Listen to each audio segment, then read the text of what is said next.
வணக்கம். நான் Trichy Praveen. Good to great or fair to great வச்சுக்கலாம். Fair to great sir. எதோ கட்சியெல்லாம் வந்து பூச்சி பாம்புன்னு சொல்லி எதோ கட்சியெல்லாம் எக்ஸிஸ்டிங் பொலிட்டிக்கல் பார்ட்டினால் க்ரியேட் பண்ணுறப்படுற ஒரு இம்பேக்டில் வர்ற பொலிட்டிக்கல் பார்ட்டியெல்லாம் சேர்ந்து இந்தியாவில் எந்த விஷயத்தில் கையில் எடுக்கலான்னு முயற்சி பண்ணி கடைசியாக எந்த விஷயமே கிடைக்காம, சட்டம் ஒழுங்கு சார்ந்து எந்த விஷயமும் கிடைக்காம, துறை ரீதியாக எந்த விஷயமும் கிடைக்காம, மதம் சார்ந்து எந்த பிரச்சனையும் கிடைக்காம, எந்த விஷயங்களும் எதுவும் கிடைக்காம கடைசியாக கிடச்சது 13 வருஷத்துக்கு முன்னாடி இம்ப்ளிமெண்ட் பண்ணப்பட்ட ஒரு நீட் எக்ஸாம். உங்களுக்கெல்லாம் வெக்கமாக இல்லை? அரசியல் ஆரம்பித்து கட்சி ஆரம்பித்து அந்த ஒரு பாரதத்துக்குள்ளே ஒரு விஷயத்தை கையில் எடுத்து சொல்கிறதுக்கு என் கையில் அரசியல் பண்ணுறதுக்கு ஒரு விஷயமே இல்லை. நீ 13 வருஷத்துக்கு முன்னாடி இருந்த நீட் எக்ஸாமை எடுத்து கையில் எடுத்து அதுக்குள்ளே ஒரு பிரளயத்தை உண்டு பண்ணி அரசியல் பண்ணுற நீ உன்னோட என்ட்ரியே தோல்விக்கு உண்டான என்ட்ரி. உன் என்ட்ரியை அருவருப்புத்தக்க ஒரு என்ட்ரி. 15 வருஷத்துக்கு முன்னாடி, 10 வருஷத்துக்கு முன்னாடி, 15 வருஷத்துக்கு முன்னாடி இந்த இந்திய பாரதத்தினுடைய கண்டிஷன் என்ன, இப்போ இந்திய பாரதத்தினுடைய கண்டிஷன் என்ன புரிஞ்சவங்களுக்கு, அந்த தலைமுறையினர் பீப்புளுக்கு தெரியும் எந்த ஃபேர்லேருந்து எந்த கிரேட்டுக்கு வந்திருக்கோன்னு. Yes, still we are on the way of great. We were fair, now we are going towards the great.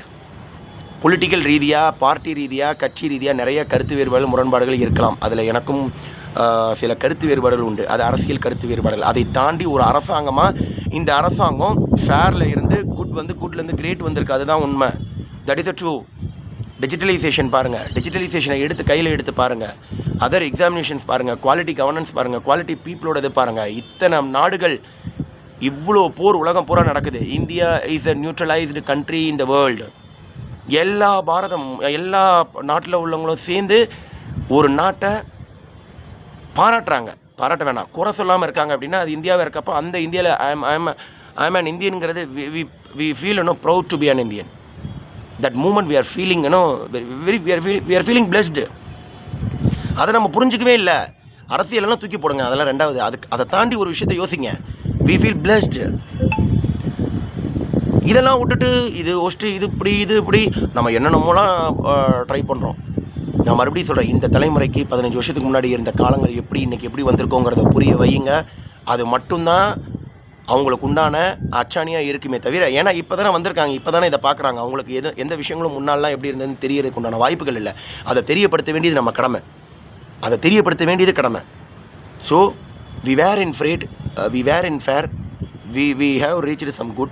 Now we are going towards great. So fair to great. இந்த விஷயத்தை தயவு செஞ்சு எல்லோரும் புரிஞ்சுக்கோங்க. So as a India we are fair, we are in great. So India வந்து fair to great, ஃபேரில் இருந்து கிரேட்டுக்கு போயிட்டுருக்கு. ஃபேர்லேருந்து குட் வந்துருச்சு, குட்டில் இருந்து கிரேட்டுக்கு போயிட்டுருக்கு. So good to great.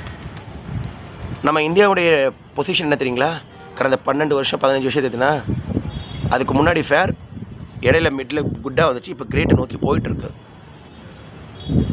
Maybe corporate அதை சுற்றி உண்டான விஷயங்களை தொடர்ந்து கண்காணிச்சுக்கிட்டு, இந்திய பொருளாதாரத்தை கண்காணிச்சுக்கிட்டு, இந்தியாவோட ஜிடிபியை லாஸ்ட்டு 10 வருஷமாக மெஷர் பண்ணிவிட்டு, அந்த ஜிடிபி சார்ந்த சர்வீஸ் இண்டஸ்ட்ரி, மேனுஃபேக்சரிங் இண்டஸ்ட்ரியோட க்ரோத் எந்த அளவுக்கு இருக்குது, அதில் எம்ப்ளாய்மெண்ட் எவ்வளோ பர்சன்டேஜ் உருவாகிருக்கு, அண்ட் மெடிக்கலில் வந்து எவ்வளோ மெடிக்கல் காலேஜஸ் உருவாயிருக்கு, எவ்வளோ சீட்ஸ் வந்து உருவாயிருக்கு.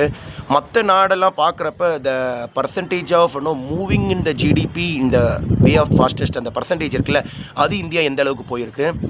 பல நாடுகளில் சண்டை வரப்போ கூட ஒரு டாலரை வந்து நான் டாலரை எதிர்த்து ஒரு புது நாணயம் கண்டுபிடிக்கிறேன், அந்த நாணயம் கண்டுபிடிக்கிற 5 நாடுகள் சேர்ந்து கண்டுபிடிக்கல, நானும் ஒரு நாடாக இருக்கிறேன், அதில் இந்தியாவை செகண்ட் லீடாக கொடுக்கலாம் அப்படின்னு சொல்லி முடிவெடுக்கிற அளவுக்கு ஒரு பொருளாதார மாற்றத்தையே உலகத்தில் கொடுக்கக்கூடிய அளவுக்கு ஒரு சிறத்தன்மையை வாய்ந்திருக்குது இந்தியா.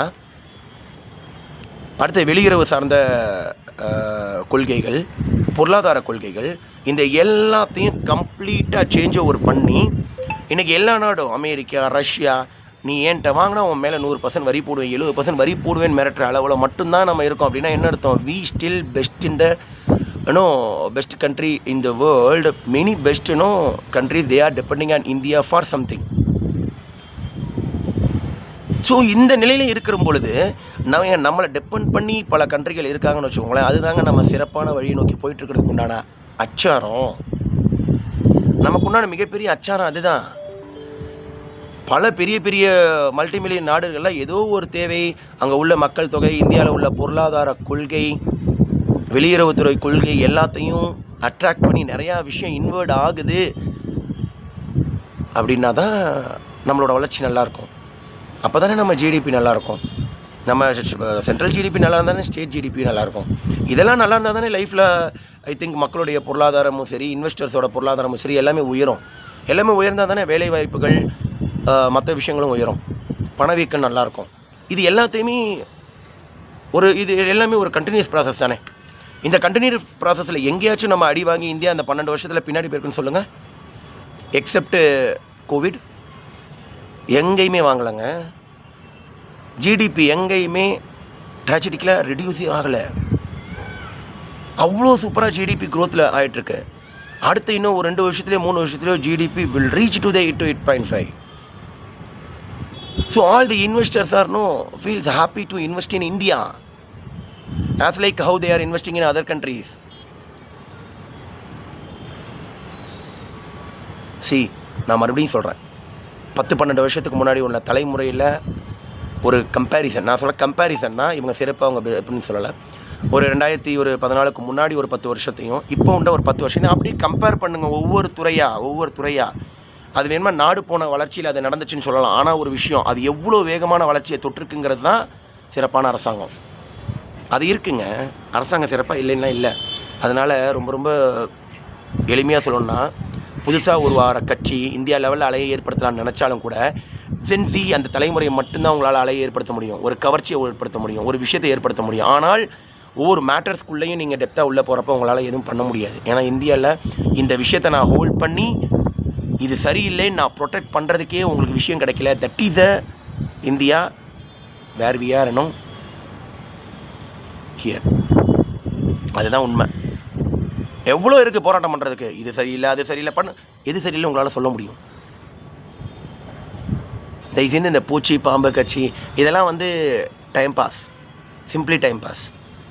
அதனால் யாரும் இங்கே போகிறதுனாலையோ பேசுகிறதுனாலையோ அதுக்கு இது பண்ணுறதுனால எந்த யூஸும் இல்லை. Nothing use, zero. மாணவர்கள் தன்னெழுச்சியான போராட்டங்கிறது எப்படி நடக்குமோ அப்படி நடக்கும். இந்த மாதிரி நடக்காது. இன்னார் வந்தா அன்னார் வந்தா சார், டெல்லியே அப்பப்போ ஜந்தர் மந்தர் அப்படி தான் சார் ஆகும். 20 வருஷமாக ஆகிட்டுருக்கு சார். இன்றைக்காவது காங்கிரஸ் ஆட்சி காலத்துலேருந்து ஆகிட்டுருக்கு. விவசாயிகள் எலிகிரி போய் சாப்பிட்டதுலேருந்து இன்னைக்கு வரைக்கும் இருக்குது. ஸோ அந்த இடம் அப்படின்னா அப்படி ஒரு அரசியலை பண்ணணுன்னா அந்த இடத்துல போய் அப்படி அரசியல் பண்ணணும். அதில் ஒரு 20-30% மக்கள் இருக்காங்க சார், குழந்தை. உண்மையாலும் பிள்ளைங்களாம் ஏதோ ஒரு போராட்டம் பண்ணணும்னு வந்துடுறாங்க. அந்த பிள்ளைங்களை அந்த தலைமுறையை காப்பாற்றணும்னு தான் சார் பேசிகிட்டு இருக்கோம். அந்த ஆட்களை நம்ம காப்பாற்றணும். அவங்களுக்கு புரிய வச்சு இது போகாத எந்த வளர்ச்சியில் இந்த நாடு போயிட்டுருக்கு, எந்த கிரேஸில் போயிட்டுருக்கு, நெக்ஸ்ட்டு 5 இயர்ஸ் இந்த நாட்டோட விஷன் என்னவாக இருக்கும், எங்கே போய் இது நிற்கும்னு நம்ம சொல்லணும் சார். We are growing. அதாவது ஃபேரில் இருந்து குட்டில் இருந்து கிரேட் அப்படின்னு நம்ம எந்த அளவுக்கு பொருளாதார ரீதியாக நம்ம வந்திருக்கோம், டிஜிட்டலைசேஷனில் எப்படி வந்திருக்கோம், இண்டஸ்ட்ரியல் இதில் எப்படி வந்திருக்கோம், சர்வீஸ் இண்டஸ்ட்ரியில் எப்படி வந்திருக்கோம், ஒவ்வொரு செக்டார்லையும் நம்ம எப்படி ஃபேர் டு குட் வந்திருக்கோம், fair to good to growth எப்படி வந்திருக்கோம். அதில் ஒவ்வொரு இண்டிவிஜுவல்ஸ் மேபி அவங்கவுங்க பர்சனல் லைஃப் அப்படியே கம்பேர் பண்ணி அப்போ என்ன பொருளாதாரத்தில் நான் இருந்தேன், இப்போ என்ன இருக்கேன், நாளைக்கு எப்படி இருக்க போகிறேன், அதை அப்படியே க்ரோத் பண்ணி. So we are growing. My industry is growing, my entire country is growing. Whatever the sector which I am depending on, where I am working, which is growing, my country is growing, my GDP is growing, my industry is growing, my sector is growing, my domain is growing. Finally, as a people, we are growing. We are growing. That is a fact. இந்த fact தான் அடுத்த தலைமுறைக்கு போகணும். இந்த fact தலைமுறைக்கு போகாமல் எதுவும் fact போயிட்டு இருக்கு. அது ரொம்ப தப்பு. நன்றி, வணக்கம்.